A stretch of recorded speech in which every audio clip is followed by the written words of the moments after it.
It was November 22nd, 2022, that after 6 years as president of Utah State University, Dr. Noelle Cockett announced her resignation. I think it was a surprise to many of us. She became president in 2017, USU's first female president. So it's been 33 years at Utah State University for her, arriving in 1990 as a research and also assistant professor in veterinary science. And she joins us on June 14th. And we just learned today that she'll be with us a little bit longer as president before she takes a job, I think, as returning maybe to be a faculty member. Have I got all the dates right? Because August 1st now is when they tell me you're going to be stepping so down. Dr. Cantwell has indicated that she'll be here at Utah State August 1st. So I will stay on as president. We feel that that's the easiest transition, and certainly want to, help USU make a smooth transition. Sure. And then, as you indicated, I am going back to my department. It's actually animal, dairy, and veterinary sciences. Okay. And I need to clarify that because, as you know, we now have a college of veterinary medicine. Yes. And so I will be over in more the animal side. But, yes, I'm looking really forward. As I've told, people, I started out my academic career with a heavy research. As administration became more and more my role, I had to release a lot of my efforts. So I think coming back to it is really, really exciting. Yeah. My guess is I won't be quite as much doing laboratory work, more at a management or coordination opportunities. And it turned out that I have a couple of data sets that I didn't feel I had time to thoroughly analyze. So I hope to find some people who are willing to train me, assist me, and maybe we'll have some new discoveries. Well, your career path, as I look at this, in higher education, to a point, had a rather definite direction. You kind of just talked about that, and then you stepped into administrative work at Utah State. When that happened, and I don't know if you walked away from any research at that point, but was there any hesitation? Was that something you had thought about doing? No, I had not planned on administration. I mean, even now, research is something that I dearly, dearly love. So it was actually in 1999 when the Dean of Agriculture at that time, Rod Brown, called and said, "We're looking for an interim dean of the grad school. You've had a successful research program here. Would you consider that?" And again, that's, I think, a telling story of how leadership develops in higher education in most cases. It's like you're successful as a faculty doing teaching or research or outreach, so will you be willing to do an administrative role? And I didn't think about it too much. I thought, wow, that sounds really interesting. And at the time, I assumed I could do that plus research and teaching. So after the first semester, I realized I was not able to do all three. So I actually stepped out of teaching, and I haven't taught since 2000. But I did keep going with research. My direct involvement with research has definitely diminished, but I still... I'm on a research grant. My technician who's worked for me all 33 years is still here at Utah State. I get on research phone calls, more again in a coordination role, but never really fully walked away from it. In hindsight, that's actually good, since now that makes my transition easier. So that call in 1999 then started you a little bit on another path. At what point, or maybe this point never came, when you said, you know what, one of these days I'd like to become president of this university? Did that ever happen? So, no, that was never in the tea leaves. That was never, that's where I want to go. Oddly enough, there was a provost here, Jay Gouge, when I was in as dean of the grad school, and he would always say, you've started in administration early enough. Someday you could be president. And I'm thinking in my mind, no. And it really wasn't. I was provost under Stan Albrecht, and Stan started talking about, making a transition in his life. And he said, you should seriously think about this. And I'm like, no. I've loved every job I've had. So it's almost like you kind of need a crowbar to get me out. And so I said, I still have things I want to do as a provost. And he's like, Noelle, you really need to think about this. And it was actually a daunting thought. Wow, how would I ever do that? But when I was preparing my application, it actually was like, you know what? I'd love to do this. I think I can do this. I can bring, strengths and opportunities to Utah State. So when I was preparing my application is when I realized that this was something I wanted to do. It's interesting to me that Jay Gouge, who came here with Dr. Emmert, if I remember, and then went on, and I don't know where he's at now, but the last I heard he was the president of Auburn University, so I think he was there once with Dr. Emmert. But he's the one that put that in your mind, first of all, to take another step or two. Right. The last I heard, he's actually interim president at University of New Mexico while they make a transition. Oh, okay. So he retired from Auburn, and then I think he had been at University of New Mexico prior, and so they've asked him to return as interim. So he's still got his foot in that role. But yes, it was Provost Gouge. Again, I'm like, this has been a nice hiatus, but I'm on to, going back. But then as that drew to a close, Stan Albrecht then moved into provost, and I had gotten to know him as dean of the grad school. And he said one day at a reception, he said, so how are things going? I said, I actually miss being, knowing that side of the university. And he said, there might be other opportunities. So he came back then a couple of weeks later, asked me to be vice provost under him. And so, and then I continued on. Yeah. So Stan has been a major player in my advancement at USU. I just need to acknowledge that. He's been an incredible supporter, has given me opportunities, believed in me, etc. Mm-hmm. So, well, special shout out to Stan. My background is in athletics at USU mostly, and I can't say enough about his role in bringing us to where we are today. Oh, so right. I feel Mountain the same West. way. Yeah. I have a lot of funny stories, but one of the funny stories refers to that. So when I was dean of agriculture, that was that moment in time. I was not engaged with athletics. I mean, I knew we were in the WAC and whatever, but I probably couldn't even found our coaches, if they were there in a crowd. And so one day, and I had that beautiful office up in the new, although it's not new anymore, the Egg Science Building, Mm-hmm. and it's fourth floor, full windows, overlooks the valley.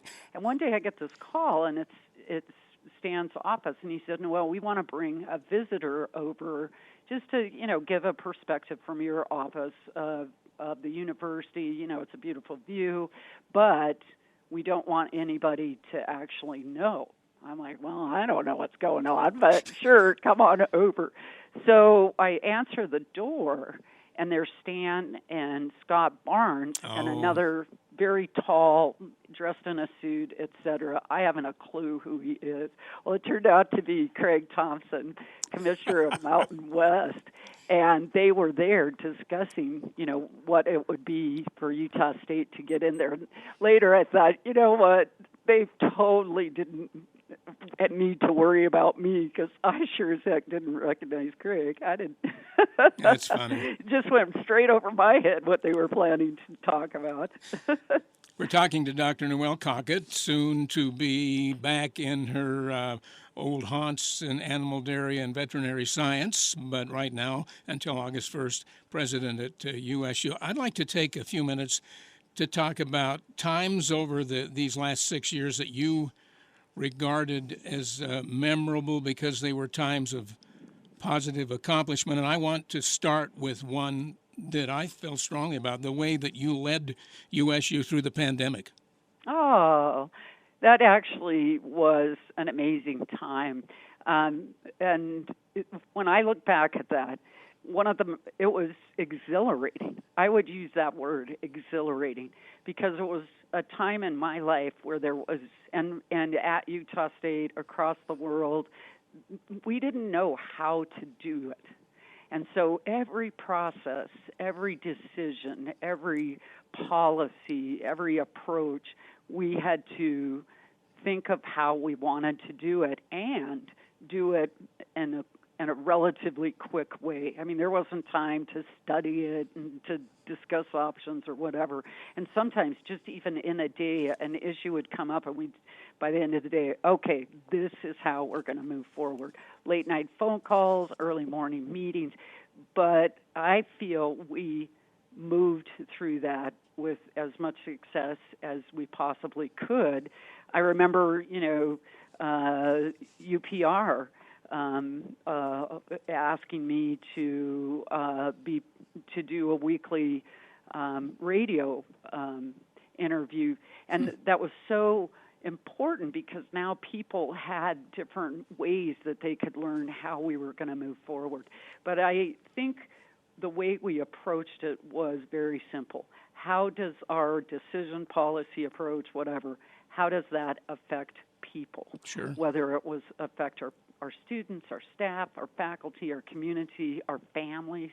How can we put the people first? And that was just a constant, direction. And that, I think, made us really able to navigate that as well as we did. Well, that's why I brought it up, because I think it was done very well, and there's all those steps along the way, and then we finally feel like we're getting out of the pandemic. So that was one, but there are others, and I just want to ask you, getting higher education all over the rural communities, or the funding for, as you mentioned, the veterinary program, the Inclusion Center, the new vice president for diversity. There are a lot of things. Anything you'd like to touch on right now? Well, so it was Stan, when I said, Stan, everybody's asking me for my vision. And he said, visions are hard, right? He said what he recommended is the same thing he did. Come up with 8 to 10 things that you can own and you want to see. Well, this move forward, while you're president, this was so helpful to me because I am pretty task-oriented. I want to be talking about things of what we can do short-term, medium-term, and then maybe long-term. And so there were several things in there that I am pleased to say I was able to move forward. So there was to make sure that our university emphasized diversity, equity, and inclusion, our emphasis on raising outside funding, our strengths in Mountain West, student success, moving different measurements of student success forward. But one that I'll just call out was to recognize our Utah State strengths in areas of land, water, air. So this was something, as Dean, Extension, Egg Experiment Station Director, and then moving into Provost, I saw the people at Utah State, whether they're research, education, or outreach, really cared about what makes Utah so great. And that's, our outside, our natural environment. But yet there's so many issues about land, water, air that, we were and are doing so much great in this area, but we needed an umbrella. We needed, or maybe a stake. We needed to say, Utah State does this? And so I will tell you that I actually suggested to Stan that we claim that, but it wasn't really within, where he was going at that time. So when I moved into president, I was able to advance that. But you can't I didn't want to just walk in and say, okay, boom, we have an Institute for Land, Water, Air. We took it step by step by step. So we started with our research landscapes, which one of the things was no matter how hard we try, people from the Wasatch Front don't automatically jump in their cars and go to an event in Cache Valley or Uinta Basin or Price. And so we set that up that we would go to Salt Lake City and present that. And then, just over time, people recognizing and acknowledging that that's Utah State. And now we have the Janet Quinney Lawson Institute for Land, Water, Air with the executive director of Brian Steed and, endowments and faculty who are part of that. So I guess that's how I did things, was lay groundwork and just keep moving it. And so I can look back on those priorities and say, yep, got that done. The College of Veterinary Medicine, when I had been dean, some faculty came forward with the idea of the 2+2 with Washington State. And as people said, well, why don't you just do the 4-year? Well, that's sort of like running before you can walk. And so the 2+2 with Washington State worked fantastic. But in the back of our minds, there was always someday we will be ready to do the 4-year standalone program. And that was more, when was the moment of time to do it? And that turned out to be, was it a year ago, legislative session? Just the tax revenues, the income revenues of the state were very strong. And we had 10 years of doing the 2+2. We had legislative support, and were successful. That was actually a surprise. I would have thought it would have taken us a couple years vetting the idea with the legislature, letting them look back at how it would be funded. But the crazy thing was, when we started talking about that, I actually, in meetings, legislators say, what? We don't have a College of Veterinary Medicine? Utah doesn't have one? We need one. So it was a lot easier conversation than what I had anticipated. Well, and you've got Ken White there to be involved in bringing that forward, too. Yes, and so Ken, one thing I tell people, leadership is altruistic, because if you got to be doing it for the greater good. So Ken will stay as Dean of Agriculture and Applied Sciences, and the department head of Animal Dairy and Veterinary Science, Dirk Vanderwall, who is a DVM, is now the interim dean of the College of Veterinary Medicine. So it sits side by side, Ken. So I think of it being altruistic in that Ken was so supportive of this, even while he was losing some of his faculty will transfer over to the College of Veterinary Medicine, et cetera. Well, we're talking to Dr. Noelle Cockett again August 1st. She will step down as president, and we wanted to take advantage of the time we have with her to talk about her career here.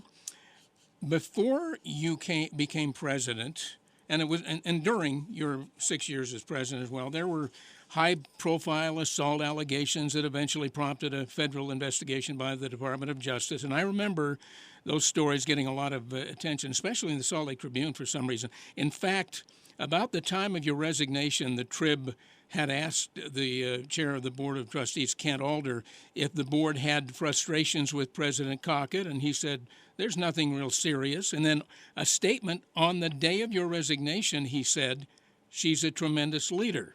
Now, did those events of that period of your time influence or maybe even hasten your decision to resign? So, yes, Utah State has had um, high visibility in the area of sexual assault for staff, for students, for faculty. I think every institution has something, that